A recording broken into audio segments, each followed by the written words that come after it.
Honourable prime minister ने request करी थी हर एक को कि 2 अगस्त से लेके 15 अगस्त तक जो है अपने सोशल मीडिया प्लेटफॉर्म्स पे तिरंगा लगाए। आपने लगाया? अगर लिस्ट स्क्रैप होता है तो क्या अल्ताफ ठाकुर उनके साथ सड़कों पे बैठेगा? परसों आप प्रेस एनक्लेव के अंदर आए, मैं प्रेजेंट था वहाँ पे। आपने एफए एस्पिरेंट्स के साथ बात करी, वोकेशनल टीचर्स के साथ बात करी, आप फोटोशूट के लिए आए थे जो आपने या एश्योरेंस, सच बताइए कि दिल पे हाथ रख के बताइए कि क्या आपने उनकी बात आगे ली या आप खाली फोटोशूट के लिए आए थे? रोजगार को लेके आपने बात करी, 2019 से लेके आज तक 3 डिपार्टमेंट्स मुझे गिनवाए जो सड़कों पे ना आए हो।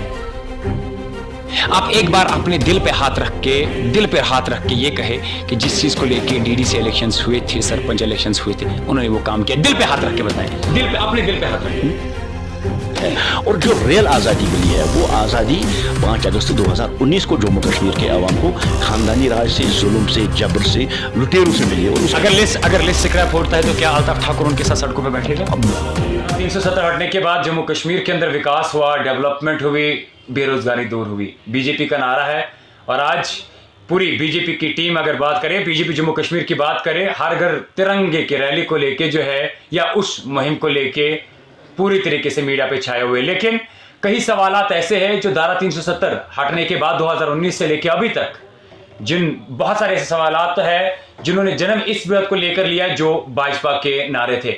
और उसी को मद्देनजर रखते हुए आज हमारे साथ बीजेपी के official spokes person Altaf Thakur है। कई मुद्दतों के बाद आज फाइनली फिर से एक बार हमारी चैनल के माध्यम से ये स्क्रीन पे मौजूद है। उम्मीद करते हैं कि हमारे हर एक सवालात के अच्छे से जवाब दे पाए और जो कुछ भी इनसे पूछे बिना गुस्सा किए हुए जो है हर एक को सवाल को जो है आवाम के सवाल को ये अच्छे से जवाब दे। अल्ताफ साहब पहले तो खैर मकदम है आपका, बड़ी शुक्रिया साहब। वक्त में जो है 1 साल करीबन होने को हुआ। Thank you.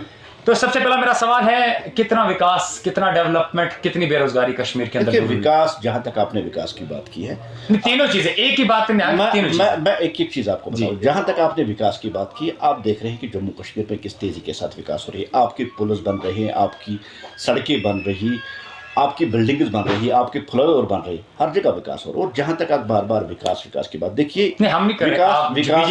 विकास का एक पैटर्न होता है और एक प्रोसेस होती है।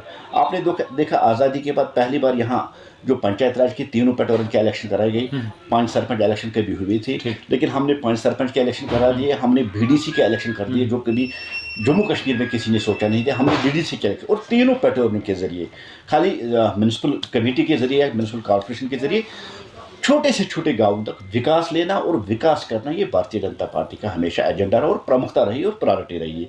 और इसी सिस्टम को फॉलो करते हुए यहाँ 3 जो पैटर्न है उसके ये इलेक्शन करा के हमने जम्मू कश्मीर के हर एक गाँव को विकसित गाँव बना दिया। और आज आप देखिए छोटे छोटे गाँव, वहाँ भी आप देखिए ड्रेनें, वहाँ की सड़कें, वहाँ की जितनी भी छोटी बड़ी प्रॉब्लम्स थी उनको सॉल्व करने में भारतीय जनता पार्टी की कोई कसर नहीं छोड़ी। और जहाँ तक आप कह रहे हैं एम्प्लॉयमेंट की बात, देखिए ठीक है, जम्मू कश्मीर एक वेलफेयर स्टेट हो, यहाँ उतने साधन नहीं हैं कि हर एक को गवर्नमेंट जॉब दे सकते हैं, लेकिन एक कोशिश भारतीय जनता पार्टी ने की। फॉरेन जो इन्वेस्टर्स से जो एक सपना था, आज़ादी के बाद पहली बार यहाँ फॉरेन इन्वेस्टर्स आए जो जम्मू कश्मीर में इन्वेस्ट कर रहे हैं और उस इन्वेस्ट के बेस पे यहाँ जो रोज़गार के मौके हैं वो फराहम हो गए। और हमने जो 50,000 का वादा किया था, उस 50,000 जो वैकेंसीज थे, कुछ तो लग गई हैं, कुछ एडवर्टाइज मोड पे है, कुछ निकलने वाले हैं। और आहिस्ता आहिस्ता जो एम्प्लॉयमेंट है उसको हम बढ़ा रहे हैं। और ऐसा नहीं है, आज़ादी के बाद जो सिचुएशन थी उससे डिफरेंट देकर हमने यहाँ विकास, यहाँ रोज़गार और यहाँ अमन शांति की हमने बात की। और तीनों जो बेसिक डेमोक्रेसी के जो सतून हैं उन पे हमने अमल करके यहाँ रोज़गार फराहम करने की कोशिश की और कर भी रहे। और ये हमने पहले भी कहा है कि 2024 तक यहाँ 5 लाख लोगों को रोज़गार मिलेगा। इतने इन्वेस्टर्स यहाँ कश्मीर में आ रहे हैं, यहाँ लोग कम बढ़ जाएंगे। लेकिन अब बार बार विकास पे देखिए, आपने देखा जिस रीजन में अमन होता है, शांति होता है, उस रीजन में टूरिस्ट आते हैं। और इस बार आज़ादी के बाद पहली बार इतनी बड़ी तादाद में यहाँ टूरिस्ट आए। और आप हिंदुस्तान की आज़ादी की बात कर रहे हैं ना? मैं हिंदुस्तान की आज़ादी, क्योंकि जम्मू कश्मीर हिंदुस्तान का एक अभिन्न अंग है। और जो रियल आज़ादी मिली है वो आज़ादी 5 अगस्त 2019 को जम्मू कश्मीर के अवाम को खानदानी राज से, जुल्म से, जबर से, लुटेरों से मिली। और उसके बाद देखिए 2 साल यहाँ कोरोना चला, उसकी वजह से सारी दुनिया में एक मंदी फैली हुई थी और जम्मू कश्मीर में भी वही सिचुएशन थी। लेकिन इस साल आपने देखा कि रिकॉर्ड तादाद में यहाँ टूरिस्ट्स आए जो आज़ादी के बाद पहली बार यहाँ आए, और उससे जहाँ रोज़गार के मौके जो जनरेट हुई है उस पर आपकी नज़र क्यों नहीं पड़ती है? अल्ताफ साहब, आपने विकास की बात करी, गाँव की बात करी, 3 पंचायत टायर इलेक्शंस को लेके बात करी, डीडीसीज को लेके बात करी। आप एक बार अपने दिल पे हाथ रख के ये कहे कि जिस चीज को लेके डीडीसी इलेक्शंस हुए थे, सरपंच इलेक्शंस हुए थे, उन्होंने वो काम किया। दिल पे हाथ रख के बताएं, अपने दिल पे हाथ रख के। देखिए, दिल पे हाथ रखने वाली कौन सी बात है? आप किसी सरपंच को पूछिए ना, 33 लाख उसके अकाउंट में उस हाल के पैसे आए। ठीक है पैसे, नहीं ठीक है, पैसे आए। आप दिल पे हाथ रख के ये बोले कि जो डीडीसी जिस चीज के लिए, मैं आपकी बात का ही जवाब दे रहा हूं। उनसे पूछिए ना कितना विकास आपने किया। आप दूर दराज करना जाइए, केरन जाइए, गुरेज जाइए, आप अनंतनाग के किसी दूर दराज इलाके में जाइए, जो फंड्स सेंट्रल गवर्नमेंट ने यहाँ वागुजार किए, जो फंड्स उन्हें अलोकेट किए हैं सरपंचों का, डीडीसी को 70 लाख डीडीसी के अकाउंट में आते हैं उस इलाके की। लेकिन अब एक साल इलेक्शन को एकदम आपको विजिबल नहीं दिखेगा। डेवलपमेंट जब विजिबिलिटी होती है, कुछ सड़कें बनानी होती है, कुछ बिल्डिंगें, उनमें तो 1-2 साल लगते हैं। लेकिन जहाँ तक आप दिल की बात कर रहे हैं, देखिए दिल क्या, मैं ईमान के साथ कह सकता हूं हमने डेवलपमेंट की है, और हम डेवलपमेंट बहुत तेज़ी के साथ कर रहे हैं।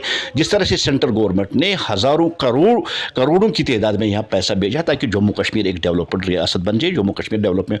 आप किसी सरपंच के पास जाइए जिसके अकाउंट में कल तक 15,000 रुपये आते थे उस इलाके की इस डेवलपमेंट के लिए, आज तो 33 लाख, जो कम से कम है। चाहे नरेगा हो, चाहे PRI फंड हो, मुख्तलिफ जो फंड वागुजार किए, यही तो डेवलपमेंट के लिए। ये सवाल आप मुझसे नहीं पूछिए, ये सवाल आप किसी सरपंच से पूछिए, जो सरपंच अपने गांव या अपने हल्के की जो डेवलपमेंट करता है, वो आपको मुझसे बेटर जवाब दे सकता है। जिन पैसों की आप बात करें, 15 लाख, 70 लाख, 80 लाख, फिर डीडीसी मेंबर्स जो है, एक जो अपनी पार्टी से वाबस्ता रखने वाले श्रीनगर के हैं, हाल ही में उन्होंने जो है कह रहे कि हम मजबूर हो गए जिस चीज के लिए हमें लोगों ने चुना था ताकि डेवलपमेंट कर पाए, बट फंड्स ना होने की वजह से जो है अब मजबूरी के साथ हमें हाथ सरेंडर करना पड़ रहा है। देखिए ये अपनी पार्टी, ये अपोजिशन नहीं, डीडीसी नहीं, मैं डीडीसी मेंबर, ये अपोजिशन का हथकंडा है। आप उस जो आपने डीडीसी की बात की, आप उस डीडीसी से पूछिए आपके अकाउंट में कितना पैसा आया है। 70 लाख उसके अकाउंट में आया है। अब जिसको जूट की बीमारी हो उसका कौन सा इलाज दुनिया में है? ये खाली मुझे बताइए, जितने भी डीडीसी यहाँ जम्मू कश्मीर के सबके अकाउंट में पैसे आए, तो उसके अकाउंट में पैसे क्यों नहीं आए? उसको लोगों ने मैंडेट दिया डेवलपमेंट का, ये अलग बात है कि उसमें उतनी कैपेबिलिटी नहीं है कि वो वहाँ जो पैसा उसको आया है वो उसको खर्च करके वहाँ डेवलपमेंट कर सकता है। ये उसकी फाल्ट है, ये गवर्नमेंट की फाल्ट नहीं है, ये लोगों की फाल्ट है। पैसा आप डीडीसी किसी से पूछिए, आप बीडीसी चेयरमैन से पूछिए, आप सरपंच से पूछिए, हर किसी के पास पैसा आया, और बहुत ज़्यादा आज़ादी के बाद पहली बार इतना पैसा आया डेवलपमेंट के लिए। चलिए, रोजगार को लेकर आपने बात करी, 2019 से लेकर आज तक 3 डिपार्टमेंट्स मुझे गिनवाए जो सड़कों पे ना आए हो।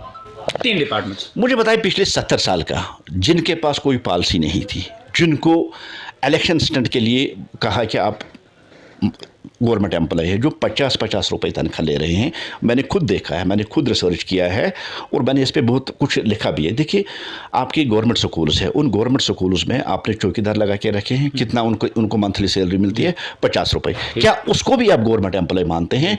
जो लोगों को रीजनल पार्टीज़ ने 70 साल तक धोखा दिया है, और 70 साल का जो ये बोझ बढ़ता जा रहा है, वो आज के डेट में वोकेशनल टीचर्स, चौकीदार, आप सुनिए, वो आज इस बढ़ रहे। लेकिन इस बात से आप इनकार नहीं कर सकते हैं, यही वो गवर्नमेंट है जिसने डेली वेजेस को ऑनलाइन करके उनकी जो सैलरी है या उनको ऑनरेरी है उसको भी एनहांस कर दिया। और भारतीय जनता पार्टी ये वही पार्टी है जो उनका जो इशू है उसको सेटल करेगी। ठीक है, डेमोक्रेसी है, डेमोक्रेसी में अपनी बात कहने के लिए मुख्तलिफ तरीके होते हैं। आप जो सड़कों पर आए हैं, ये डेमोक्रेसी ने उनको हक दिया है अपनी मांगे पूरी करवाने के लिए। आइए ना, वेलकम है, कर देना अपनी। तो उन्हें मजबूर क्यों होना पड़ रहा है सड़कों पर आने के लिए? सड़क पे आने से बेहतर है कि सरकार उनकी पहली मांगे जो उन्हें रिप्रेजेंट। देखिए, ये मजबूरी नहीं है, वो अपना हक मांग रहे हैं। तो वही ना, सरकार क्यों नहीं अपना ये डेमोक्रेसी ने उनको हक दिया है। मैं सरकार ने पहले क्यों नहीं? ये उन सरकारों से पूछिए ना जिन्होंने उनको लगा के रखा है। मरकज में तो 8 साल से सरकार, मरकज में सरकार। भाई साहब, ये 70 साल का बोझ है, 70 साल का लोड है। आप किसी डेलीवेजर के पास जाइए, वो कहता है मुझे 30 साल हो गए। कोई डेलीवेजर कहता है मुझे 40 साल हो गए, वो ओवरेज हो गए, लेकिन अभी तक ऊपर बढ़े। लेकिन मैं आपको ये कहना चाहता हूँ, और आपके जरिए मैं कहना चाहता हूँ, भारतीय जनता पार्टी ही वही पार्टी होगी जो इन डेलीवेजर्स का जो इशू है उसको सेटल करेगी। और डेलीवेजर्स ने जो इस स्टेट को बनाने में, चाहे PHE हो चाहे बिजली हो, जितना वो काम करते हैं हमारी नज़रों में, और आपने देखा कि PDD में भी कुछ लोगों को परमिट किया गया और यही सेम पैटर्न है PHE में चलने जा रहा है। और भारतीय जनता पार्टी वो वाहिद पार्टी है जो इनका जो मसला है उसको उम्र भर के लिए सेटल करेगी और उनको इज्जत और उनको वकार के साथ जो उनका हक है वो हक उनको देगी। परसों आप प्रेस एनक्लेव के अंदर आए, मैं प्रेजेंट था वहाँ पे।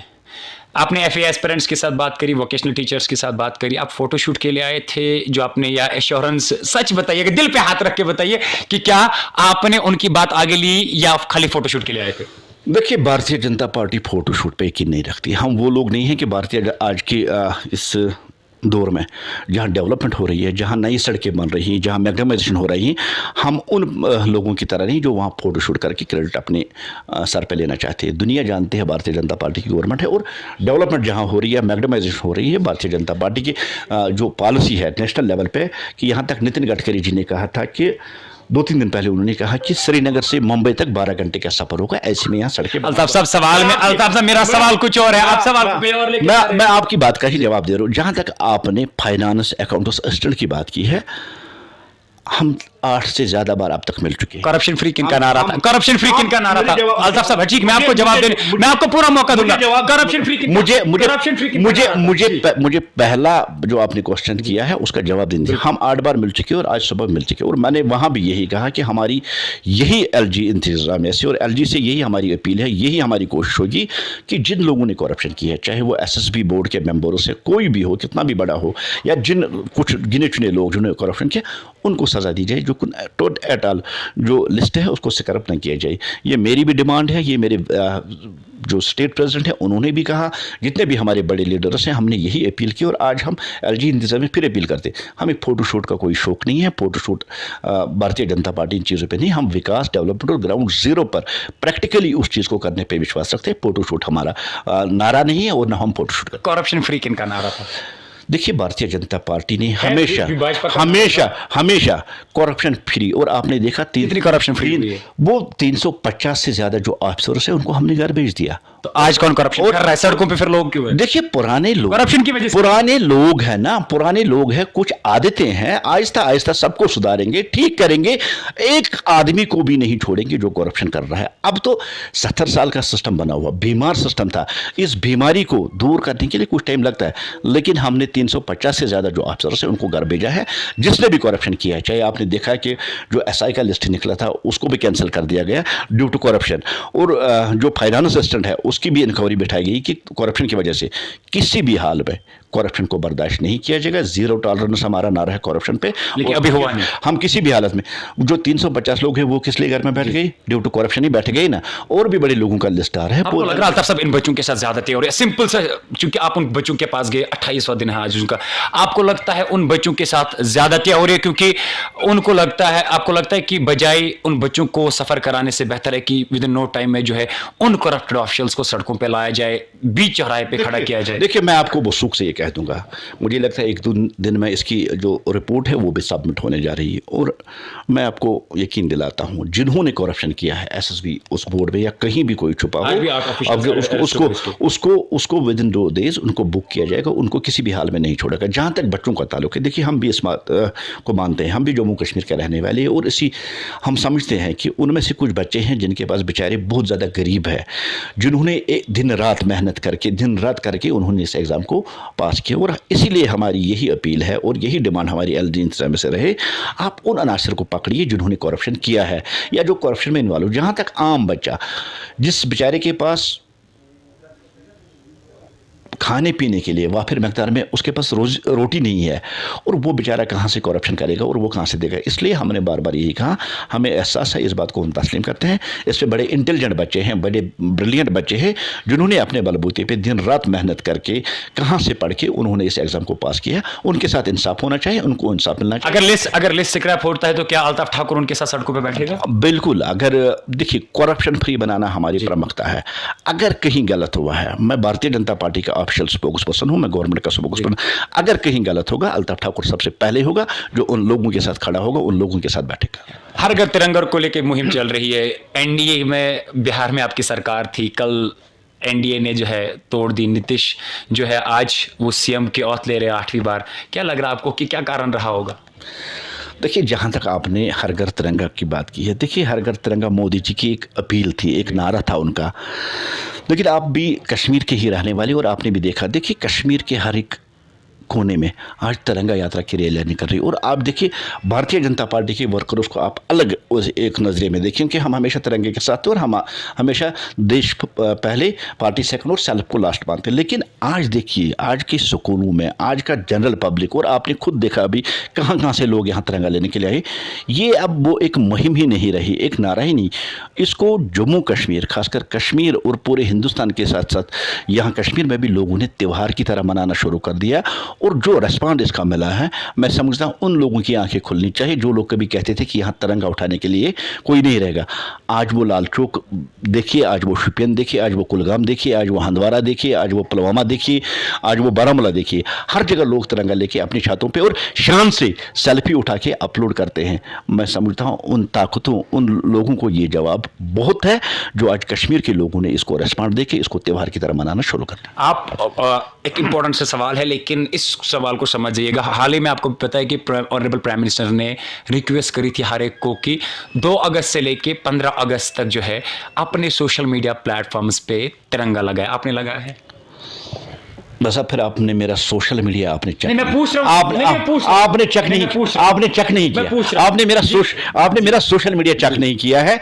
मैंने खाली अपनी डीपी ही नहीं चेंज की। जितने भी लोग हैं, मैंने कहा इस आह्वान को, इस अपील को लोगों ने त्योहार की तरह मनाना शुरू कर दिया।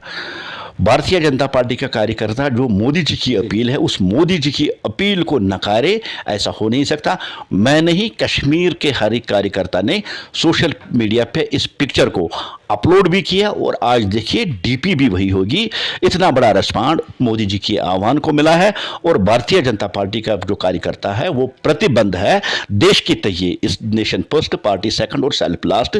देश का तिरंगा हमारी शान है, देश का तिरंगा हमारी जान है। भारतीय जनता पार्टी के हर कार्यकर्ता को आप देखिए, उसने सोशल मीडिया, चाहे कितने भी पैटर्न है, आपका ट्विटर हो, आपका इंस्टाग्राम हो या पॉपुलर फेसबुक हो, उस पर अपनी मैं आपकी बात कर रहा हूं, बीजेपी में आप जम्मू एंड कश्मीर के फेस है, आपकी बात कर रहा हूं, कार्यकर्ताओं को लेकर मैं बात नहीं कर रहा हूं, मैं अल्ताफ ठाकुर को लेकर। भाई साहब, मैंने 9 तारीख को ही लगाया है। ये अल्ताफ ठाकुर 2 एक नहीं 3 तिरंगों के साथ उसकी डीपी लगी हुई है। ये मेरी बात नहीं है, एक कार्यकर्ता यही किया और भारतीय जनता पार्टी का कार्यकर्ता देश को मानता है, इसलिए देश का झंडा हमारे लिए सबसे सर्वप्रथम है। अल्ताफ साहब, आखिर में सवाल है, हाल ही में चूंकि बीजेपी कंटिन्यूसली रैलीज करते आया है, धारा 370 हटने के बाद पहली बार ओपन में पीडीपी ने रैली करी एसके पार्क में। उस रैली को लेके जितने लोग उसमें थे, अल्ताफ ठाकुर के अभी भी कहेंगे कि पीडीपी के साथ लोग नहीं है। शायद आपने हमारी लाल चौक वाली लाल चौक वाली रैली मैंने बताइए ठाकुर का जो कहना था कि पीडीपी जो है लोगों को लाल चौक वाली रैली, आई एग्री, मैं मानता हूं कि पीडीपी जो मुझे जवाब देने दीजिए। लाल चौक वाली रैली नहीं देखी? जी बिल्कुल देखी, नहीं देखी, देखिए बिल्कुल। शुपियान वाली रैली नहीं देखी आपने? पीडीपी कुलगाम वाली रैली? अल्ताफ साहब, आपने पीडीपी की रैली देखी? मैंने पीडीपी की रैली भी देखी, मैंने बीजेपी में सारी पार्टियों की, मेरी तो काम ही है, नजर रहती है। और मुझे बताइए, रैली को देख के आपको फिर भी कहेंगे कि लोग नहीं है पीडीपी? नहीं, उस रैली को देखकर मेरा यकीन पक्का हो गया, भारतीय जनता पार्टी इस बार 50 पार और जो सीएम होगा वो भारतीय जनता पार्टी होगा। जो मैंने पीडीपी की रैली और उतने लोग देख अपनी रैली नहीं, कितने लोग थे? मुझे उतने लोग जो एसके पार्क में जहां पे महबूबा मुफ्ती थी, उतने लोग देखकर लाल चौक में आपने जन सैलाब, मैं वहीं पे मैं मौजूद, वो सैलाब नजर नहीं है आपको, कुलगाम का सैलाब नजर नहीं है, आप शुपियन का सैलाब नहीं, मैं मौजूद था। मैं पीडीपी की रैली को देख के जो जम्मू कश्मीर के कोने कोने से उन्होंने मांगता है, उस रैली को देखकर ही मुझे जो मेरा यकीन है वो और पुख्ता हो गया कि भारतीय जनता पार्टी का सीएम होगा और 50 बार जो हमारा नारा है वो पूरा होगा और आने वाली गवर्नमेंट जो होगी भारतीय जनता पार्टी की और भारतीय जनता पार्टी का सीएम होगा। तिरंगा हमारी शान है, हमारे मुल्क का झंडा है, तो क्या इसमें किसी को भी जो है फोर्स करने की जरूरत है कि वो अपने घर पे तिरंगा नहीं? देखिए, ये एक रजाकाराना मुहिम चली है, इसमें न किसी को फोर्स किया गया है और न किसी को फोर्स करने वाले हैं। अब लोगों का जो रिस्पॉन्ड आया है, लोग जो इस तरह से तिरंगे ले रही है। मुझे याद है वो दिन भी, आज से 3 साल पहले, जब आप खाली अकेले झंडा लेके जब तीन साल पहले, मुझे इस बात में कहने में कोई हर्ज नहीं है, 3 साल पहले जब ये नफरत की दीवार या जो पस्ती की दीवार जो देश और इस जम्मू कश्मीर के आवाम को आपस में बांट रही थी, मैं देख रहा था कि यहाँ पाकिस्तान और ISI के झंडे लहराए जाते थे, और इस तादाद में जिस तरह से आज झंडे कम पड़ रहे हैं, ये मुहिम इस तरह नहीं चल रही थी। बहुत कम तादाद में भारतीय जनता पार्टी के कार्यकर्ता या कुछ 1-2 नेशनल पार्टीज़ हैं वो अपने ऑफिस में झंडा लहराई थी, लेकिन जो लोगों का रिस्पॉन्ड 370 के बाद आज मैं देख रहा हूँ, ये अपने में आप में अद्भुत है, अपने आप में ये एक कारनामा है, अपने आप में बहुत ज़्यादा इसको जो रिस्पॉन्ड मिला है, इस पर मैं संतुष्ट हूँ। मैं इस पर और कोई टिप्पणी नहीं कर सकता। हमारे साथ मौजूद थे बीजेपी के ऑफिशियल स्पोक्स पर्सन। उम्मीद करते हैं कि हर एक सवाल के जो है अच्छे से जवाब दे पाए हो।